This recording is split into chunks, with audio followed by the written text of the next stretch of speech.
네, 오늘은 우리 감동적인 기도로 이렇게 기도문을 한번 이렇게 나누는 것으로 오늘 말씀을 나누고자 합니다. 이 기도문은 저희 교회 아주 이렇게 감동적으로 기도를 쓰신 분의 그 기도를 제가 그때는 제가 이렇게 현장에서 안 들었는데 나중에 이 기도를 이렇게 이제 기도문을 받고 참 그 마음이 정말 감동이 되었습니다. 그래서 거기에 조금 제가 이제 플러스 알파로 약간 첨가를 해서 그래서 기도문을 다시 한번 이제 이렇게 조금 약간 수정하는 그런 것도 있었지만 어쨌든 이 근본 뼈대는 그 기도의 내용이 그대로 고스란히 들어가 있으니까 그리고 이 기도 제목을 나누면서 우리가 한번 이렇게 다시 한번 우리 신앙을 돌아보면 좋겠다라는 그런 감동을 주셨습니다. 한번 제가 이 기도문을 읽어드리도록 하겠습니다. 자비하시고 은혜로우신 우리 아버지, 값없이 누리는 주님의 구원의 은혜가 결코 값없이 주어진 것이 아니라는 것, 세상의 그 어떤 것보다 더 큰 당신의 은혜와 그리고 신의 죽음이라는 그 엄청난 희생의 대가로 오늘 하루도 우리가 이렇게 누리며 살아가고 있음을 한순간도 잊지 않게 하여 주시옵소서. 하나님이 자라게 하시고 채우시는 완전한 하나님의 때를 기다리지 못하고 내가 바라는 만큼 얼른 자라났으면 좋겠고 내가 원하는 만큼 빨리 채워지기를 바랬던 나의 기도 속에는 나의 알량한 신앙의 높음을 인정받고자 하는 허접한 교만이 있었음을 보게 됩니다. 선을 행하고자 하는 나의 근본의 뿌리가 하나님을 향한 순수하고 순전한 사랑이 아니라 나의 존재를 증명받고자 하는 내 마음과 나를 드러내고 싶은 나의 의로움이 뱀처럼 또아리를 틀고 있었음을 고백합니다. 나의 종교적 열심 속에는 주님께서 주신 은혜에 감사하기보다 허락하지 않은 그 하나에 집착하는 나 이 못난 정욕과 탐심이 있었음을 회개합니다. 주님, 나의 이 더러운 육신 속에서 나올 수 있는 것이라고는 이처럼 추하고 악취가 나는 쓰레기 같은 욕심들 뿐이오니 오 주님, 나를 용서하시고 나를 불쌍히 여겨 주시옵소서. 허락하신 만큼이라도 보게 하시고 보여주신 만큼이라도 걷게 하시고 깨닫게 해주신 만큼만이라도 주어진 오늘 하루를 감사함으로 충실히 살아내게 하여 주시옵소서. 주님을 만나야 하는 곳이 진정 더 깊은 고독이어야 하고 더 쓰라린 아픔이어야 하고 더 무너져야 하는 나의 자존심이어야 하고 더 처참한 절망이어야 하고 결코 들키고 싶지 않은 내 내면의 뿌리 깊은 나의 죄성과 마주해야 하는 것이라면 주님, 나로 기꺼이 그 더러운 곳에 서서 나의 추악한 인간적 실체와 마주서게 하옵소서. 주님, 더러운 나의 육의 것은 온전히 비우고 비움으로 자족하게 하시고 주를 향한 영적인 갈급함과 간절함에는 결코 만족의 게으름에 빠지지 않게 하여 주시옵소서. 하나님의 자녀로서의 누림과 빚진 자의 삶 사이에서 자유와 책임의 균형 잡힌 삶을 살아가게 하옵시며 율법의 필요와 복음의 충분 사이에서 그리고 율법의 완성을 향한 나의 열심과 복음의 진리 안에서의 진정한 자유와 평강 사이에서 좌우로 치우치지 않는 온전한 평안을 갖게 하옵소서. 두렵고 떨림으로 이루어가야 할 나의 엄중한 구원과 그리스도 안에 거저 잠잠히 있는 것만으로도 충분한 안식과 감사의 삶 사이에서 올바른 중심을 잡아 흔들리지 않는 신앙인으로 살아가게 하옵소서. 그리하여 주님께서 내게 주신 그 하늘의 자유와 기쁨, 평안과 감사가 이 세상 사람들의 입으로 증거되어지게 하옵소서. 아멘. 정말 감동적이지 않습니까? 사람이 쓴 것 같지 않아요. 그래서 제가 이 기도문을 이렇게 읽으면서 이런 생각이 들었습니다. 우리는 신앙의 껍데기를 붙잡지 말아야겠다. 신앙의 본질을 붙잡는 우리가 되었으면 좋겠다. 그래서 이 기도문을 통해서 다시 한번 깨닫게 되었습니다. 우리는 예배를 드리고 수많은 설교를 듣고 오랜 세월 성경을 읽어오면서 또 오랜 세월 기도 생활을 해오면서 도대체 신앙의 본질이 뭔지 우리는 각자가 분명히 그 신앙의 본질이 뭔지를 우리는 각자가 알아야만 할 것입니다. 이것은 너무너무 중요한 사항인 것입니다. 많은 사람들은 신앙의 본질이 뭔지도 모르게 그냥 이런 것 같아 막연하게 그냥 자기가 해오던 대로 그냥 이렇게 신앙생활을 하는 사람들이 참 많은 것 같습니다. 저는 지금 방학 중에 있습니다. 방학 중에 집에서 사실은 뭐 거의 나가지 않고 그냥 방 안에 이렇게 틀에 박혀 있습니다. 사실 뭐 이렇게 나가기도 좀 불편합니다. 뭐 이렇게 높은 계단을 좀 내려가야 되고 또 나가면 또 나갈 데도 없습니다. 밖에 나가면 뭐 돼지우리가 있어가지고 돼지 농장들이 막 있어 냄새가 이렇게 향기롭습니다. 그래서 별로 나가고 싶은 생각도 안 들고 또 나가면 뭐 이렇게 인도가 있는 것도 아니고 그냥 도로인데 거기에 또 차들도 자주 왔다 갔다 하고 그 동네 다니는 차들이 주로 이제 화물차 그리 큰 어떤 이런 그런 차들이 좀 많이 다니기 때문에 또 이게 좀 어떤 주변 환경이 좋지 않아서 좀 잘 나가지 않게 되더라고요. 그래서 지금 생활한 지가 거기에 있는 지가 이제 올해가 한 4년째 이제 돼가는 것 같습니다. 신학교 졸업할 때까지 이렇게 아마 이렇게 독방에 갇힌 그 감옥에 그 독방 있지 않습니까? 갇힌 사람처럼 하나님께서 그곳에 나를 이렇게 두셨구나 이렇게 생각할 때가 참 많이 있습니다. 왜 그러셨을까? 왜 하나님께서 이렇게 그렇게 고독한 자리, 홀로 있는 자리를 그렇게 오랫동안 이렇게 두셨을까? 이런 생각들을 하면서 그러한 이유 중에 하나가 뭐냐면 내가 너로 하여금 신앙의 본질이 무엇인지를 깨닫게 하기를 원한다. 이런 마음이 들었습니다. 내가 너에게 신앙이란 뭐냐? 너희는 믿음으로 산다고 하는데 도대체 믿음으로 산다는 게 뭐냐? 그것을 내가 너에게 가르쳐주고 싶다. 이제 그런 마음이 들었습니다.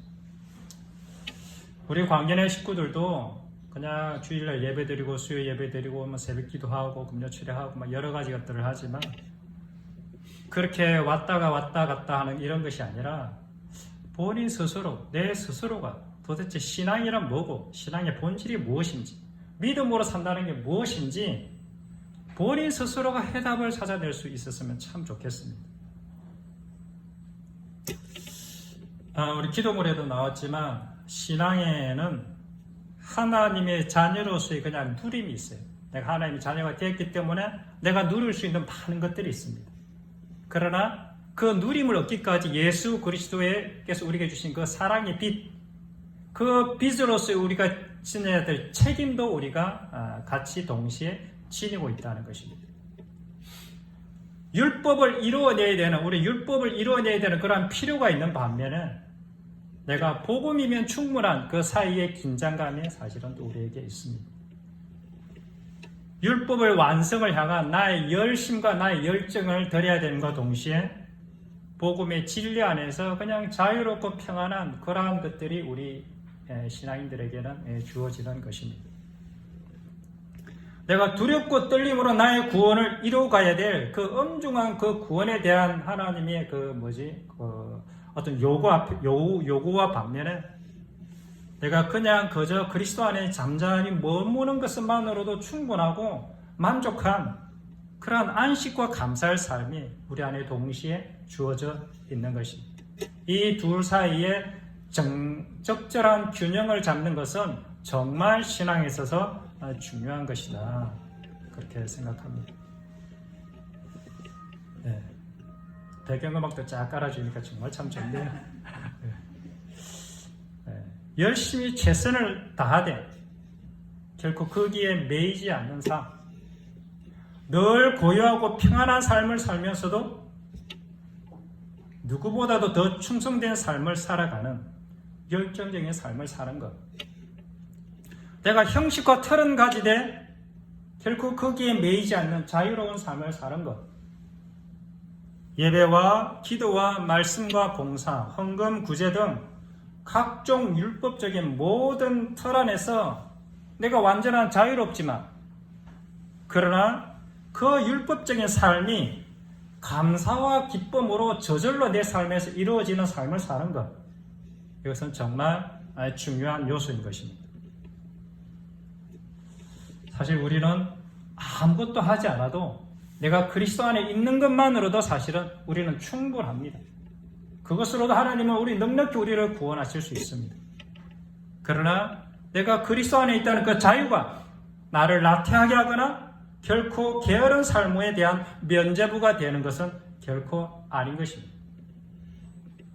두렵고 떨림으로 우리의 구원을 이루어가야 하는 그 긴장감, 그 깨어있음, 그 가운데 우리는 하늘의 기쁨과 감사와 고요함과 평강으로 충만한 삶을 우리는 충분히 살아갈 수 있는 것입니다.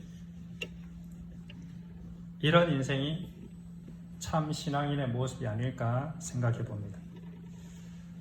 이제 한 사람의 예화를 들려고 합니다. 사실 저는 사람의 예화를 사실 참 잘 들기가 좀 왠지 꺼려지는 것이 제 사실입니다. 왜냐하면 사람에 대한 예화를 든다는 것은 제가 그 사람의 상황을 다 100% 알기 어렵기 때문에 그렇습니다.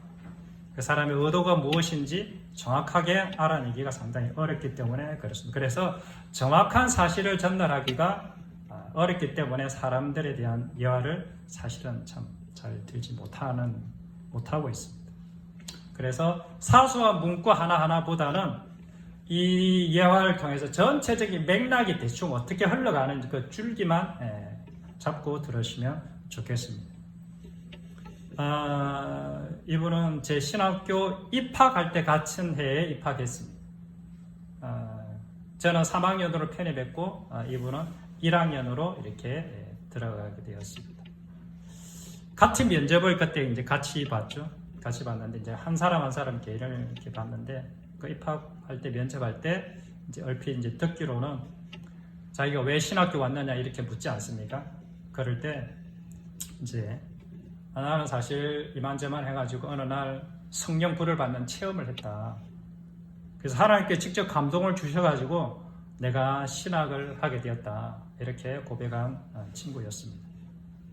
그는 하나님을 만나기 전에 과거에 회사에 다닐 때 술도 가끔 하고 마시고 그 전혀 예수를 대해서 몰랐던 사람이죠.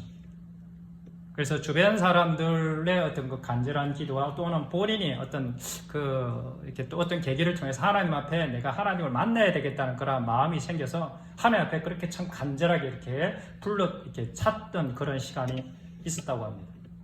그러던 어느 날 어떤 계기였는지 모르지만 어느 날 하나님의 성령불이 자기 속에 가슴속에 확 들어오는 그러한 경험을 하게 되면서 사실은 거기가 기도원 집회도 아니고 그리고 어떤 이렇게 예배 때가 아니라 자기 혼자 집에 있을 때 어쨌든 그런 이렇게 성령 체험을 했다고 그랬습니다. 그래서 하여튼 눈물 콧물 흘리면서 하나님 앞에 어떤 회개하는 그러한 어떤 성령 체험을 하게 되었고 그런 과정 가운데 이제 하나님을 알아가기 시작하면서 자기가 이제 내가 신학을 해야 되겠다는 하나님의 감동을 주셔서 그 신학하기로 이렇게 결정을 하게 되었습니다. 그래서 어느 날 가족들에게 이제 나는 신학을 할 수밖에 없다. 하나님께서 그 길을 가기를 원하신다. 이렇게 선포를 했습니다. 근데 그런 얘기를 듣자 가족들이 모두 다 뒤로 나자빠지는 거죠. 아니 지금 제정신이냐고. 당신이 지금 무슨 이 하나님 이렇게 못 만나 그 신학을 하냐고. 다 반대를 하고. 그래서 그 가족들이 오늘 이렇게 모여가지고 엄마한테 이렇게 이야기를 했어요. 엄마, 엄마가 하나님을 택할 수 있는지 우리 가정을 택할지 둘 중에 하나를 택하라고. 하나님을 택하면 우리 가정을 그냥 떠나라고. 그런 얘기까지 이렇게 남편하고 같이 이렇게 거기에는 심지어 교회 다니고 있던 아들도 그런 말을 했습니다. 엄마가 뭐 신학을 한다고? 그래 우리 집을 떠나서 혼자 해. 이렇게 이야기를 들었다고 합니다.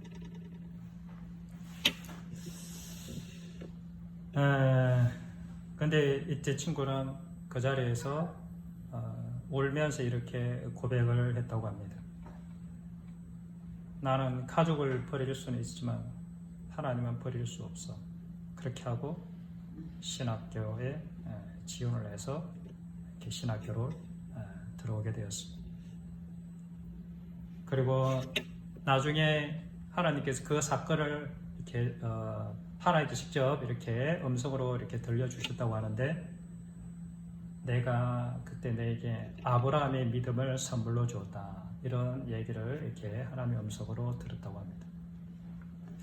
이 친구는 본인이 스스로 고백하기를 하나님의 음성을 내가 이렇게 듣는다고 이렇게 이야기를 합니다. 하나님께서 이렇게 말씀하셨다. 자신은 하나님과 소통하고 있다. 이런 얘기를 했습니다.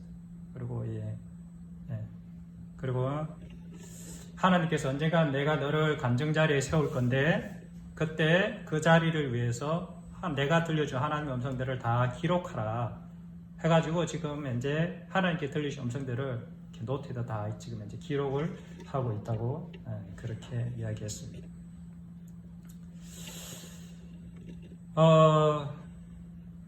이제 그 친구랑 같이 이제 1학년을 다닌, 사실 처음에는 이런 것들에 대해 전혀 몰랐죠. 학교 다니더라도 저는 그때 그냥 조용하게 다니다가 조용하게 그냥 이렇게 학교를 마치려고 그렇게 생각하고 있었는데, 그냥 어떤 기회에 이 친구랑 이렇게 이제 전화를 통해서 이렇게 대화할 수 있는 기회가 생겼습니다.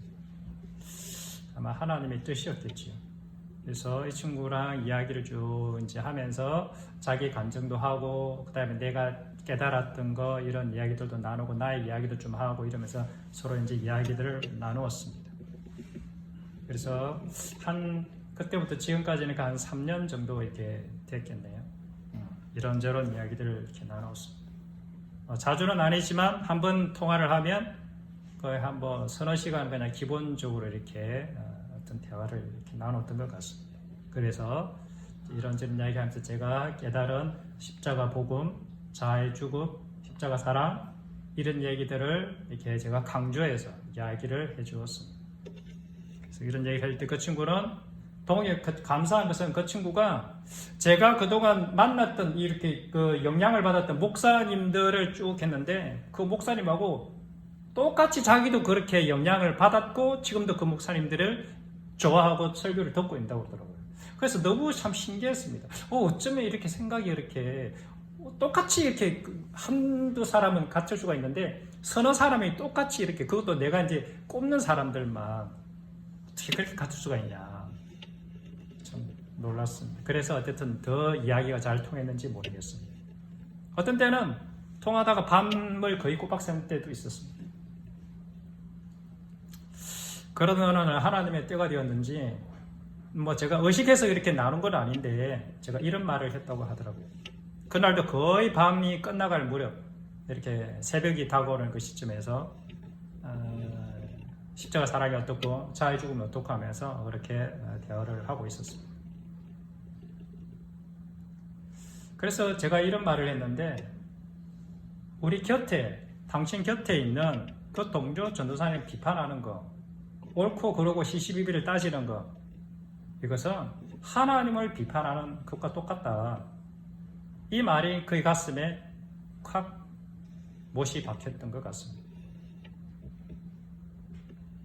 하나님을 비난하는 것과 똑같다. 내 옆에 앉아있는 그 한 사람이 하는 그것이 바로 주님 있게 하는 행동과 태도, 그런 내용이었던 것 같습니다.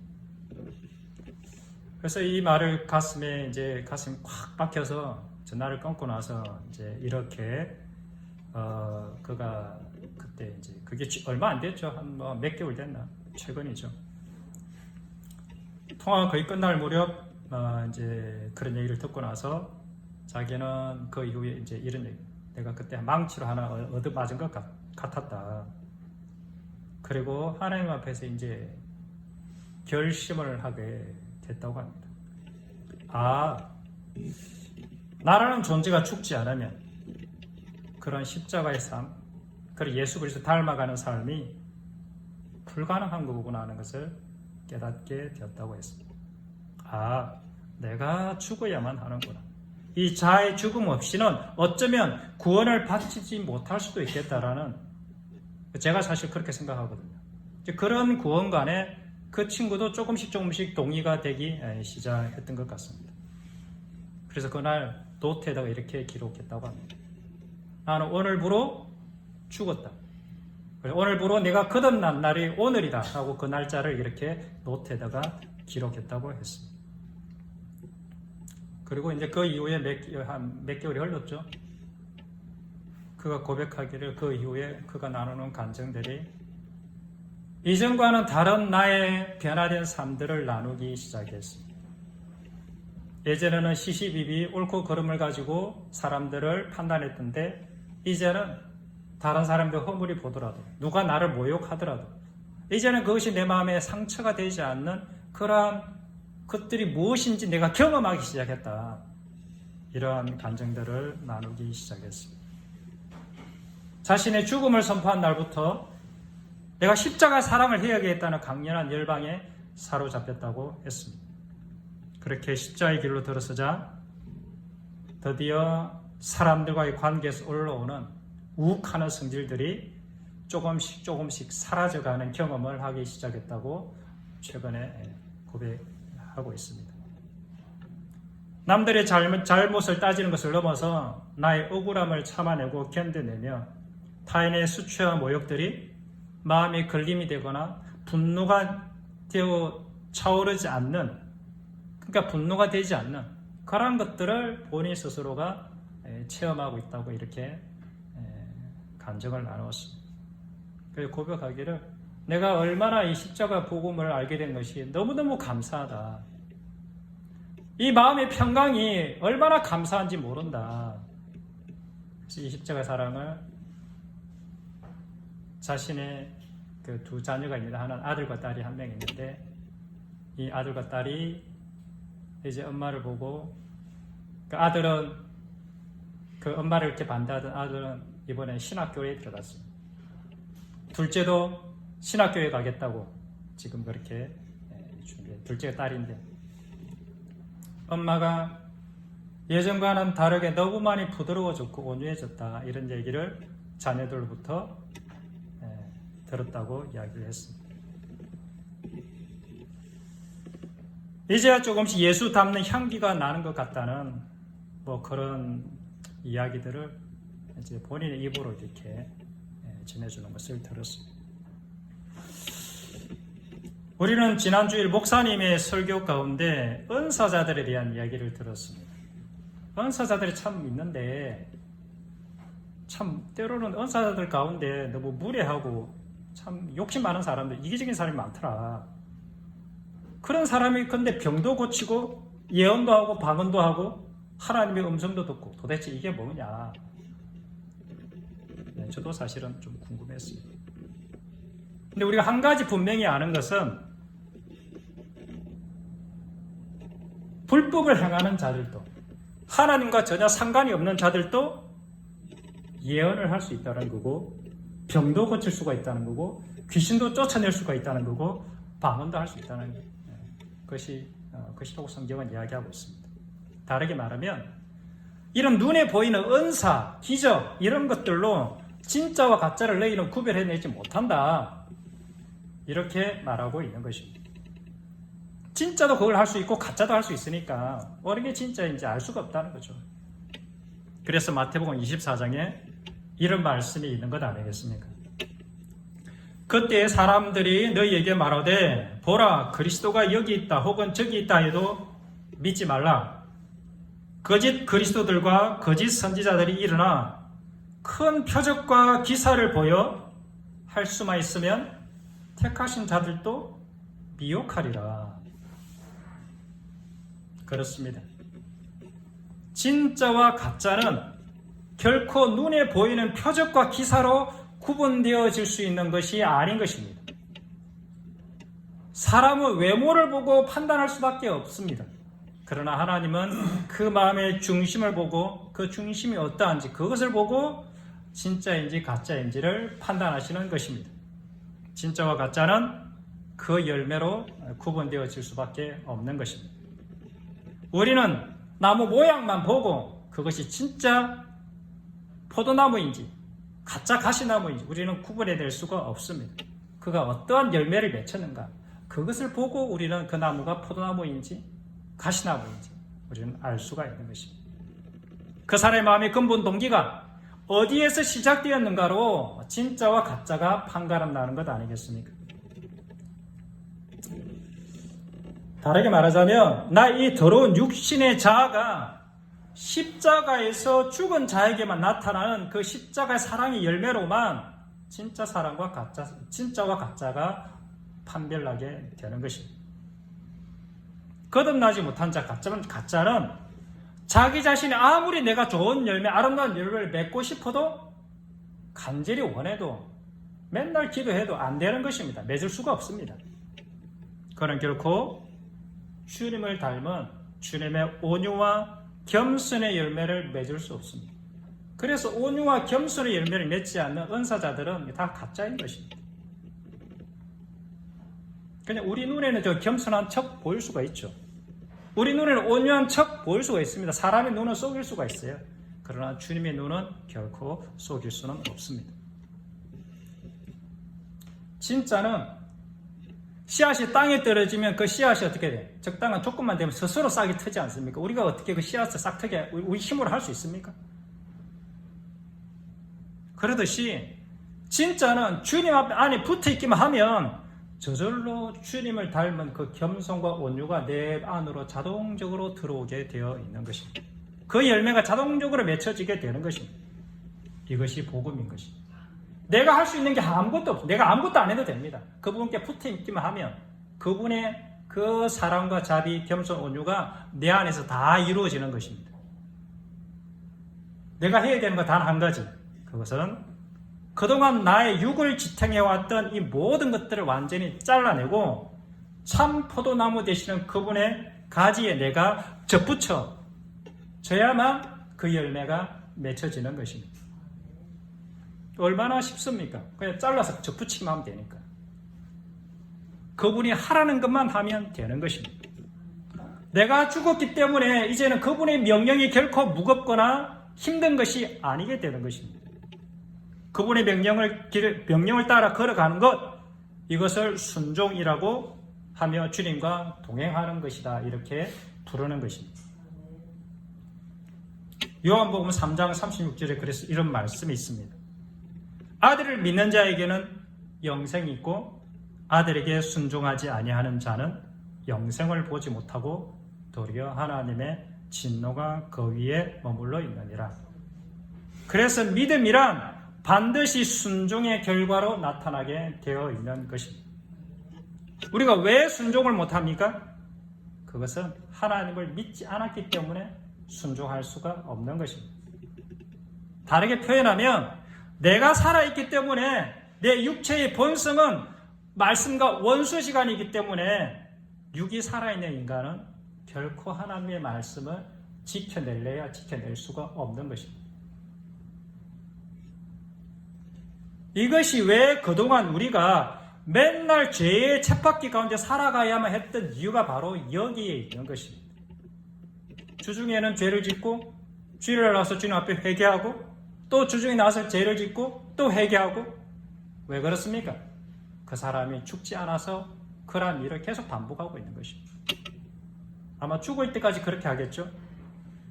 그러다가 죄와의 승리, 싸움에서의 승리가 무엇인지 경험도 하지 못한 채 그는 그렇게 살다가 아마 어떻게 제가 생각할 때는 충분히 지옥 가게 될 거라 저는 그렇게 생각합니다. 따라서 자아의 죽음이 없는 은사는 다 가짜인 것입니다. 울리는 꽹과리인 것입니다. 아무런 유익도 없는 것입니다. 아무것도 아닌 것입니다. 은사를 행하는 사람들 중에 진짜도 있고 가짜도 있습니다. 그들도 주님을 위해서 나름 헌신하고 있습니다. 그래서 제가 이렇게 목사님 설교 듣고 이렇게 이제 설교 또 이제 주주 수요일에 설교를 해야 되니까 또 묵상하면서 이거를 좀 이렇게 묵상을 하는 기회가 있었어요. 물론 그 전에도 사실 저도 이제 좀 생각도 하고 있었는데 하나님께서 이런 깨달음을 주셨습니다. 이러한 현상을 도대체 어떻게 볼 것이냐. 그냥 제 깨달음이니까 참고해 주시면 감사하겠습니다. 하나님과의 관계 가운데 두 가지 관계가 있다. 하나는 애인의 관계가 있고 또 하나는 부부의 관계가 있다. 하나는 연애하는 관계가 있고 하나는 결혼한 관계가 있다. 그렇게 말씀해 주셨습니다. 애인 사이, 연인 사이 얼마나 달콤합니까? 얼마나 서로를 사랑합니까? 꿀 떨어지게 살아가고 만나면 즐겁고 만나면 기쁘고 좋죠. 맛있는 것도 먹고 여행도 다니고 그리고 이렇게 여자는 남자의 그 멋있는 향수를 딱 뿌리고 이렇게 만나면 자기 팔짱 끼고 다니면 그 남자의 향수가 자기 몸에도 딱 이렇게 배어 나오지 않습니까? 그런데 결정적으로 애인 사이는 밤이 되면 드러나는 것입니다. 밤이 되면 각자 자기 집으로 가야만 합니다. 그것이 애인 사이인 것입니다. 부부 사이는 꿀이 떨어질 수도 있지만 꿀이 안 떨어질 수도 있어요. 아예 그 집안으로 완전히 이사를 가버리는 겁니다. 그래서 집안으로 이사를 갔으니까 어떻게 됩니까? 때로는 그 집안이 나하고 안 맞을 수가 있어. 쓰라린 아픔도 있어. 내가 하기 싫은 일도 해야 돼. 또 내가 짊어져야 될 책임도 그 안에 있어. 그렇다고 밤이 돼서 자기 집으로 돌아갈 수가 없습니다. 왜냐하면 언약의 관계를 맺었기 때문에 그렇습니다. 내가 그 집안으로 시집 갔기에 이제는 그 집안의 가풍이 자연스럽게 내한테 몸에 배어들 뿐만 아니라 내가 그 집안의 가풍을 익히기 위해서 내가 또 노력해야 할 것입니다. 한마디로 말하면 내가 그 집안으로 시집을 갔더니 그 집안의 가풍이 내 안으로 쏙 들어온 거랑 마찬가지인 것입니다. 이들은 밤이 되어도 헤어지고 싶어도 헤어질 수가 없습니다. 밤이 되어도 한 입을 듣고 자야만 합니다. 그래서 밤이 되면 애인으로서 느낄 수 있었던 것보다 상상할 수 없는 그 밤에 그 둘만의 은밀한 그 관계를 즐길 수가 있습니다. 이것이 부부관계인 것입니다. 때로는 괴롭고 어려운 일이 있어도 아무리 어두컴컴한 인생의 밤이 되어도 그녀는 결코 남편의 집을 떠날 수가 없는 것입니다. 이것이 부부관계이고 이것이 결혼관계인 것입니다. 내가 결혼을 한다는 것, 부부가 된다는 것, 그것은 내가 그 집안으로 들어가 흔히들 그러지 않습니까? 시댁의 귀신이 되라 이제. 너를 귀신이야. 내가 집안 이제 시댁 식구야. 흔히 농담 삼아 이야기하지 않습니까? 그 집안에 귀신이 된다는 말이 무엇입니까? 한마디로 이제 너는 죽었다 이 얘기 아니겠습니까? 네가 갖고 있던 그동안 생각들을 다 버려야 돼. 네 고집 다 세우면 고집 피우면 안 돼. 그 집에서 시키는 대로 해야 돼. 그런 뜻 아니겠습니까? 나의 전형적 그 내 성질머리, 그 다음에 전형적 그 삶, 이런 것들을 이제 완전히 청산해야 되겠다.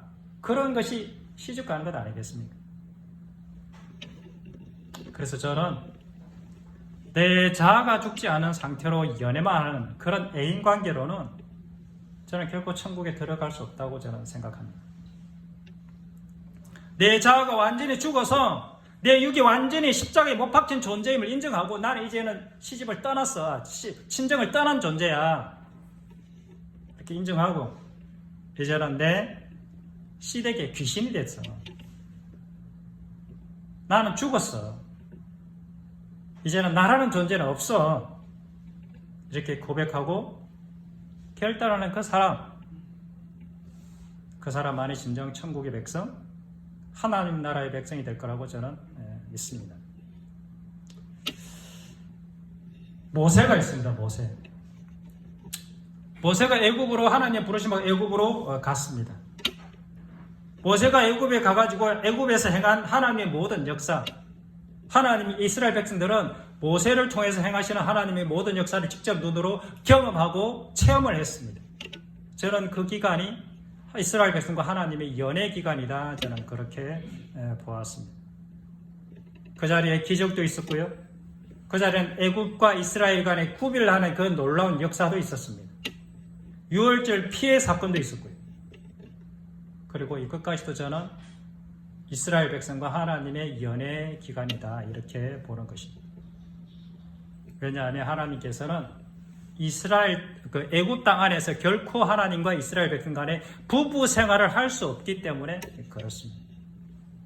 그래서 그들은 세상을 상징하는 애굽을 떠나와야만 했던 것입니다. 그래서 그들은 홍해를 건너야만 했습니다. 홍해를 건너면서 그들은 무엇을 경험했느냐? 자아의 죽음이라는 그 죽음을 경험해야만 했던 것입니다. 그리고 마침내 시내산에서 하나님과 정식으로 부부의 언약 관계를 맺게 되는 것입니다. 이제는 애굽의 모든 가치, 풍습, 문화에서 이제는 벗어나라는 그것입니다. 이제는 하늘나라의 가치, 하늘나라의 풍습, 하늘나라의 문화를 가지고 그러한 존재로 살아가라. 내 백성답게. 그래서 주신 것이 십계명 언약인 것입니다. 이제는 이 땅의 세상의 법으로 살아가는 존재가 아니라 내가 친히 적어주는 하늘나라의 법. 그것이 무엇입니까? 하나님을 네 생명 다해 사랑하고 네 이웃을 네 몸같이 사랑하라는 이 법 가운데 네가 살아가는 존재가 되라. 그런 존재로 언약식을 맺었습니다. 우리 성경 한 구절 찾아보도록 하겠습니다. 출애굽기 24장입니다. 이 정말 이 결혼식 하나님하고 이스라엘 백성하고 이 관계 맺는 그 부부의 서약식인 거죠. 부부의 서약식. 출애굽기 24장입니다. 출애굽기 24장 1절에서 8절.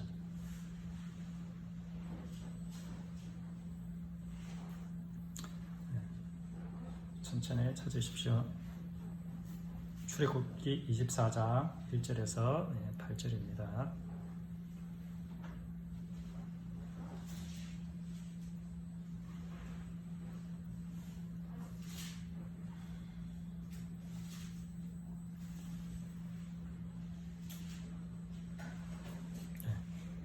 다 같이 읽도록 하겠습니다. 시작.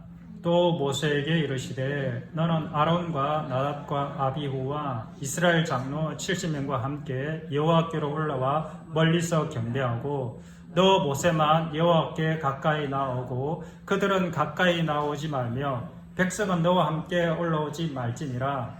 모세가 와서 여호와의 모든 말씀과 그의 모든 율례를 백성에게 전하매 그들이 한 소리로 응답하여 이르되 여호와께서 말씀하신 모든 것을 우리가 준행하리이다.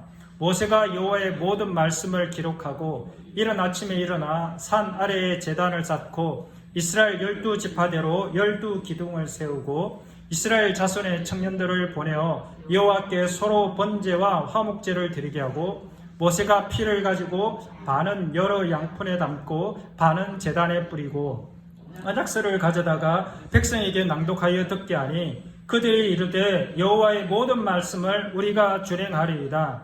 모세가 그 피를 가지고 백성에게 뿌리며 이르되 이는 여호와께서 이 모든 말씀에 대하여 너희와 세우신 언약의 피니라. 피를 뿌렸다는 것은 내가 이 언약의 말씀을 지키지 않으면 죽겠다. 내가 죽었다는 뜻, 그러한 서약인 것입니다. 나는 이 세상에 대해서 죽고 이제는 하나님의 말씀, 이 말씀으로만 살겠다는 서약이 바로 이 결혼식의 서약인 것입니다.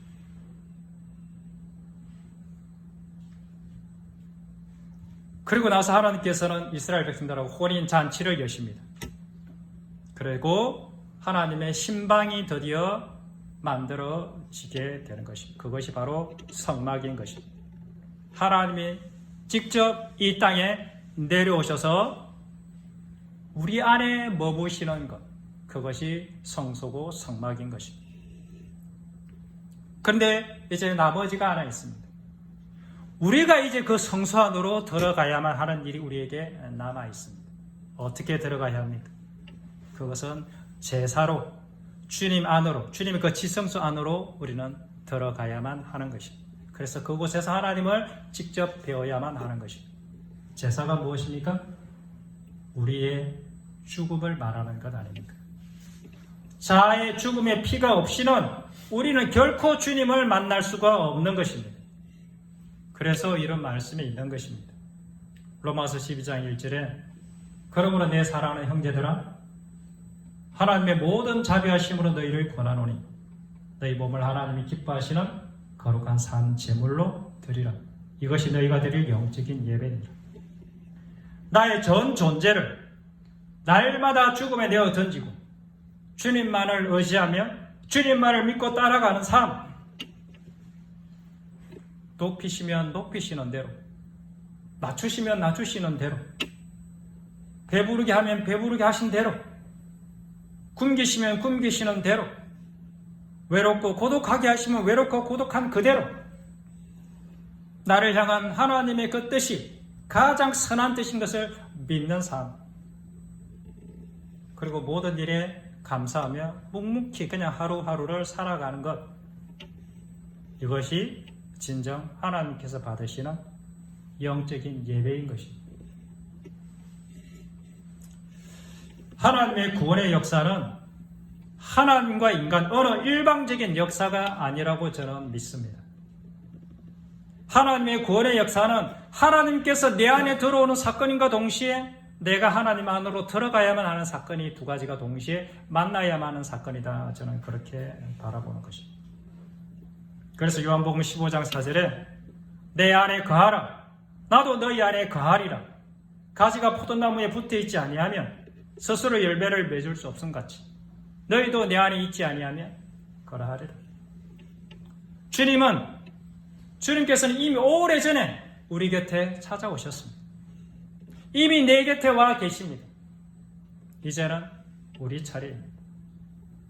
이제는 우리가 그분 안으로 들어가야만 할 차례인 것입니다. 그분 안으로 들어가려면 반드시 주님과 함께 죽은 그 피 묻은 나의 주님의 그 살과 피, 그것이 필요한 것입니다.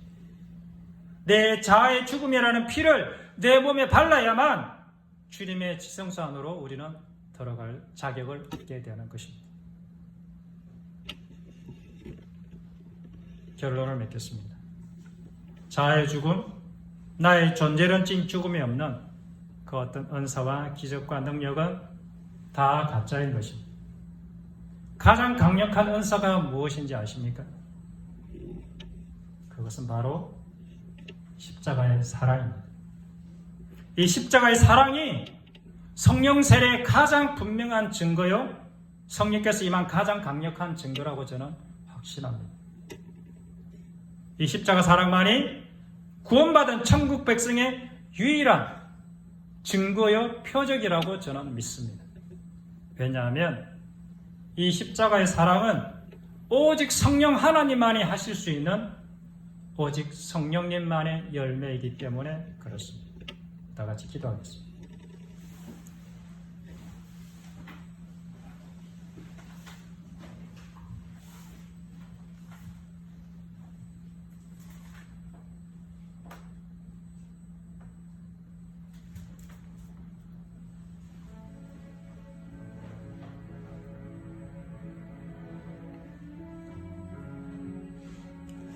하나님,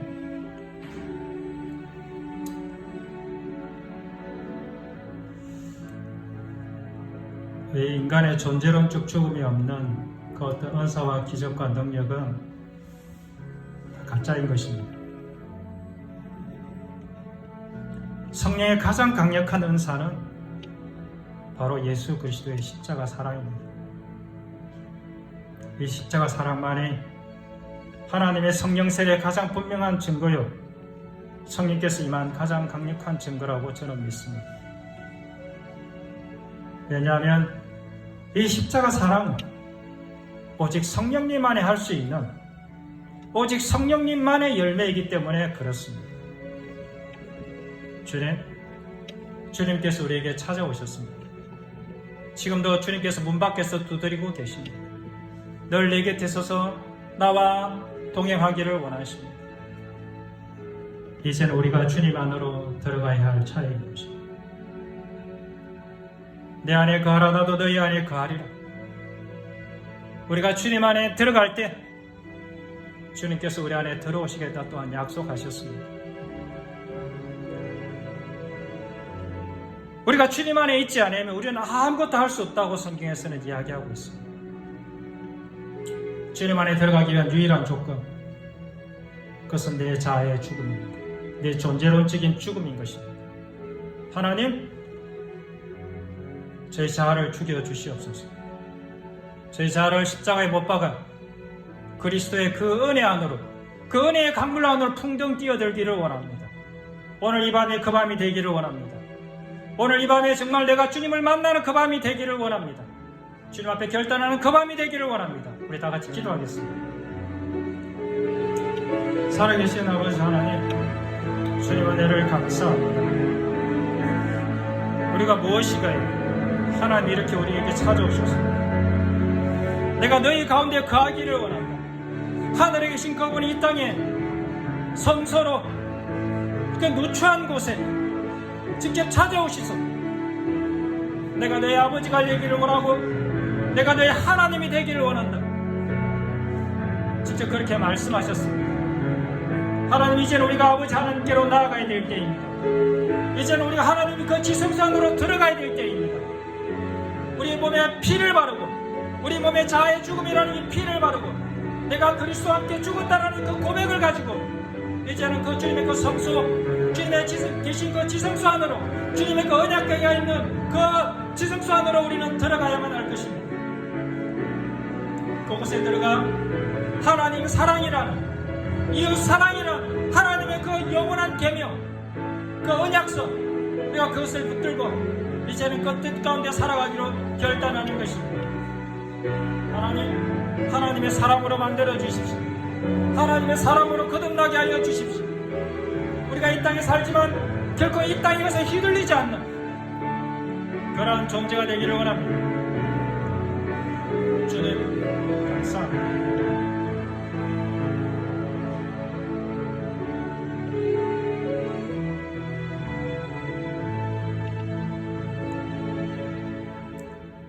주님,